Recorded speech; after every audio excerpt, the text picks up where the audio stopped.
Hey everyone, and welcome to our Q&A presented by Just Love. My name is Paula Jane and I'm talking to Judy Carroll.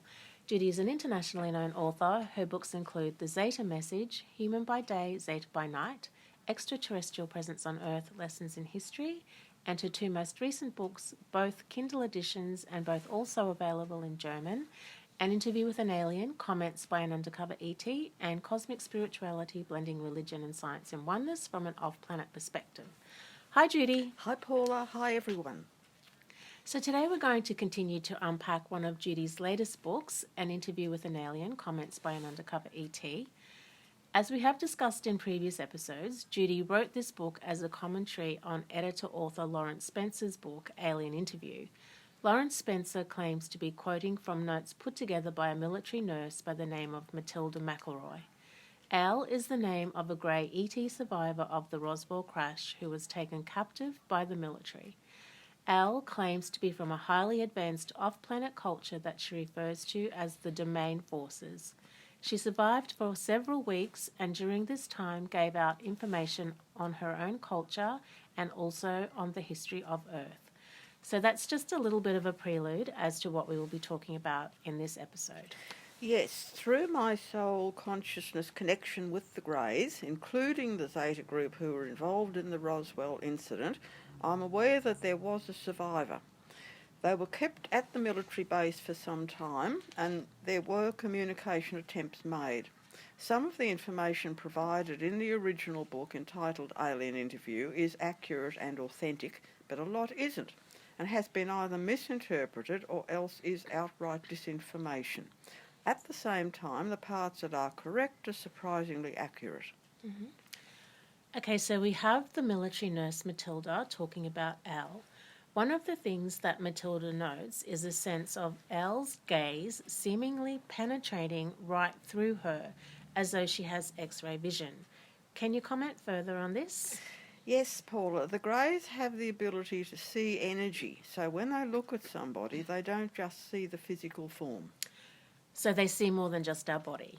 Yes, they sure do. Physical form is just an outer 3D illusion of solidarity, or solidity, maybe I should say. All physical forms, including our body, are energy forms composed of atoms. Atoms closely resemble a miniature solar system with a central sun, a nucleus, and with electrons orbiting around it like planets. So in reality, matter is actually more empty space than solid substance. This applies with all matter, however physically dense it is. This play between the positively charged nucleus and the negatively charged electrons of the atomic structure gives out electrical energy and light in the form of an auric field, which clairvoyants can see and or feel. There's also a grid-like pattern in the form that is visible to higher sight, and our acupoints, our acupressure points, are situated on the intersections of these grid lines. So there's way more to be seen in observing a human body than just a physical form of flesh, which those with the ability to see auras can attest to. By reading the aura, one can pick up deeper information beyond physicality. And so this is what Matilda was picking up with Al when she said that one of the things that she was aware of was that a sense of Al's gaze seemingly penetrating right through her as though she had X-ray vision. Al was connecting into and observing Matilda's intentions by observing her on a deeper energy level. Yes, exactly.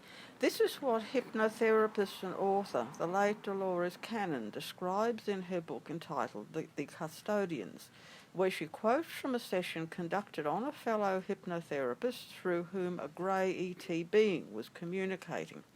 Dolores questioned this being about how they're able to know the intentions of people by observing them. The grey being, speaking through the client, explained, "Yes, this is part of what we see. I think human beings might tend to think of it in terms that we see to the true motivations. We see to what they call the soul. We see the essence as well as all the extra overlay, all the conditioning to the essence. Human beings are most amazing to us because they have so many conditionings and teachings and theories and beliefs that are applied as one goes through life. applied on top of the pure essence that is born as a human being. And by the time the person even reaches reasonable adulthood, that pure essence might be totally, completely covered over with teachings, beliefs and indoctrinations, so that it's hard for the person to even have any sense that he is really a pure soul essence. And all he can know is all these layers of teaching and belief and doctrine and so forth that have been applied over that essence as it has come into a lifetime. So, Judy, with this in mind, can you explain further on the Grey's eyes? You have noted that the Grey's eyes also have the ability to act as mirrors to the soul essence of those they look upon. The eyes can potentially reflect back to the person what is buried in the deepest levels of the subconscious mind. Yes, that's right. The Greys can not only see into our deepest being, they can also reflect this image back to us through their eyes.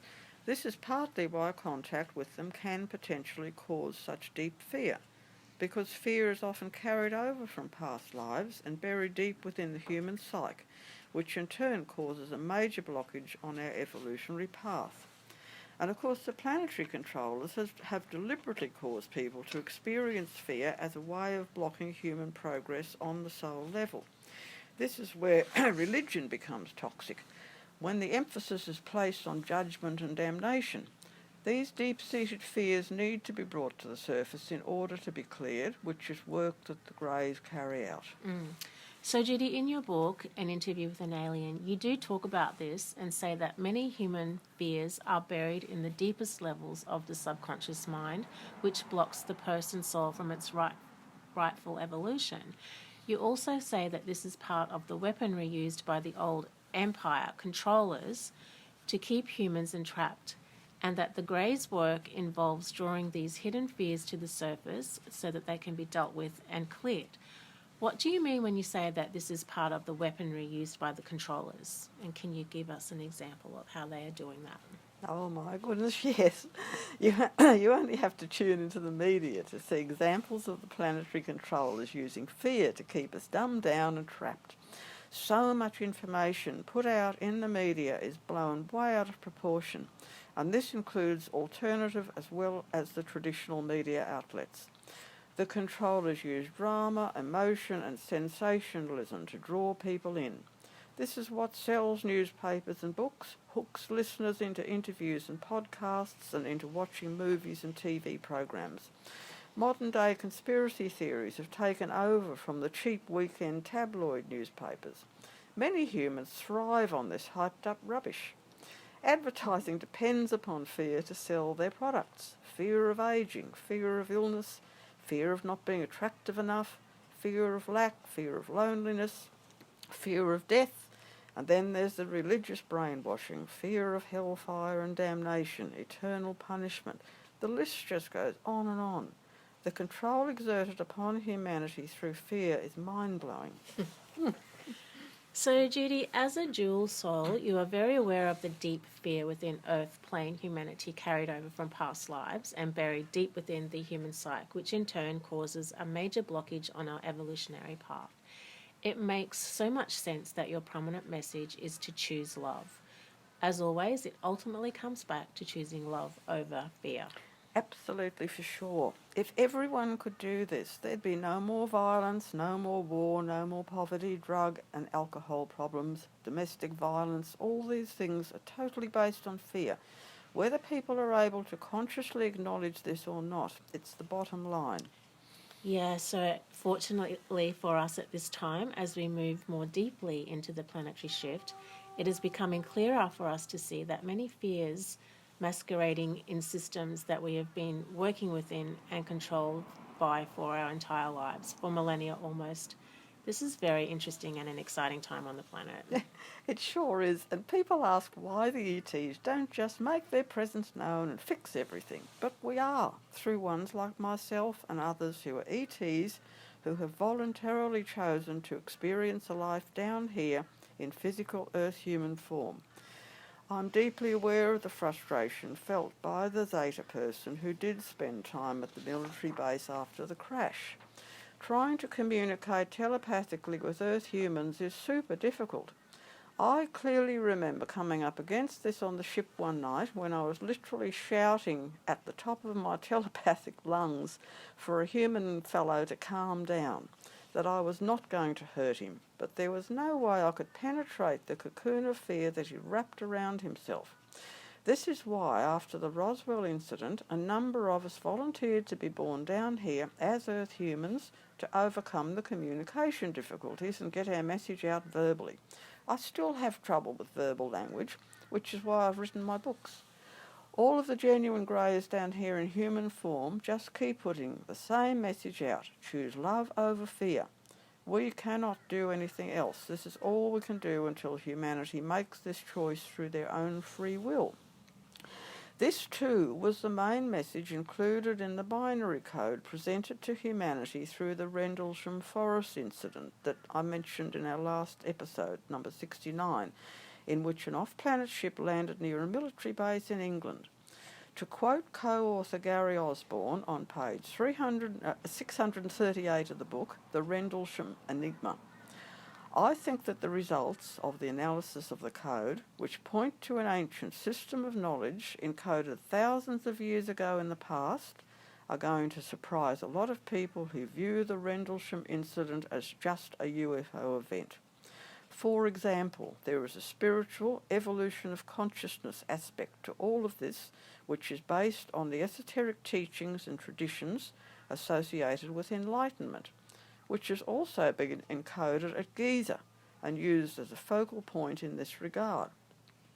One of the major themes of the Rendlesham Code is the central third point of balance, found in between all and any of the two opposites or extremes of our dual reality.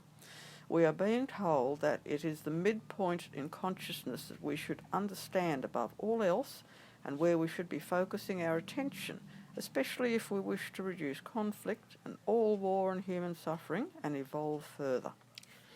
So, in other words, avoid extremes and take the middle way. Judy also explains this in quantum terms towards the end of her other latest book entitled Cosmic Spirituality, Blending Religion and Science in Oneness from an Off-Planet Perspective. It's under the heading The Numerology of the Tanaka and is information about a symbol given to us by the Greys many years ago. So, if you want to read more about all of this, I'd just like to remind everybody that Judy's books are available from Amazon, or you can go directly through Judy's website, which will be included in the link below.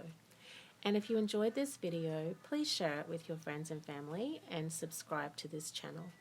Until next time, sending you all so much love, and thank you all for listening. Bye for now.